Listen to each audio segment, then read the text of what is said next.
15 বছর পর 100 টাকার পাওনা শোধ করতে 35 কিলোমিটার পথ পাড়ি দিয়ে ছুটে গেলেন প্রায় 80 বছর বয়সী এক বৃদ্ধ। নিজের ভুলে থেকে যাওয়া এই টাকা পরিশোধ না করে মারা গেলে আখিরাতে জবাব দিতে হবে, এই ভাবনা থেকেই পাওনা শোধের এমন সিদ্ধান্ত নেন তিনি। বিস্তারিত থাকছে ডেস্ক রিপোর্টে।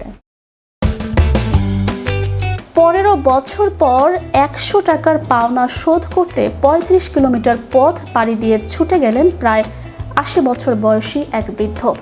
নিজের ভুলে থেকে যাওয়া এই টাকা পরিশোধ না করে মারা গেলে আখিরাতের জবাব দিতে হবে, এই ভাবনা থেকেই পাওনা শোধের এমন সিদ্ধান্ত নেন তিনি। ব্রাহ্মণবাড়িয়া জেলার সদর উপজেলার মৈন্দ গ্রামের প্রবীণ বাসিন্দা শমশের আলী এক অনন্য দৃষ্টান্ত স্থাপন করেছেন। ঘটনাটির শুরু তার ছেলেকে বিদেশে পাঠানোর প্রক্রিয়ার সময়। লেনদেনের এক পর্যায়ে তিনি ভুলবশত এক পাওনাদারকে 1000 টাকার বান্ডেল থেকে 100 টাকা কম দেন। বিষয়টি তখন কারো খেয়ালে আসেনি এবং পাওনাদারও সময়ের সাথে সাথে তা ভুলে যান। কিন্তু নীতিবান শমশের আলীর মনে সেই ঋণের বোঝা স্থায়ী হয়ে রয়ে গিয়েছিল। আখিরাতের জবাবদিহিতার ভয় এবং তীব্র নৈতিক দায়িত্ববোধ থেকেই তিনি এই পাওনা পরিশোধের সিদ্ধান্ত নেন। প্রায় 35 কিলোমিটারের দীর্ঘ পথ পাড়ি দিয়ে তিনি পৌঁছান আখাউড়া পৌর এলাকার খড়মপুর গ্রামের MNH খাদেম দুলালের বাড়িতে।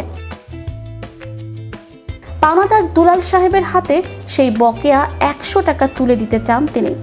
সামান্য এই পাওনার জন্য শমশের আলীর সততা দেখে গভীরভাবে আপ্লুত হন দুলাল।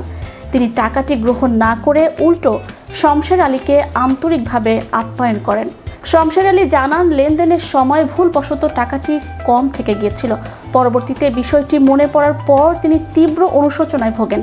তিনি অনুধাবন করেন যে এই সামান্য বকেয়া না মিটিয়ে মৃত্যুবরণ করলে পরকালে তাকে সুকঠিন জবাবদিহিতার মুখোমুখি হতে হবে।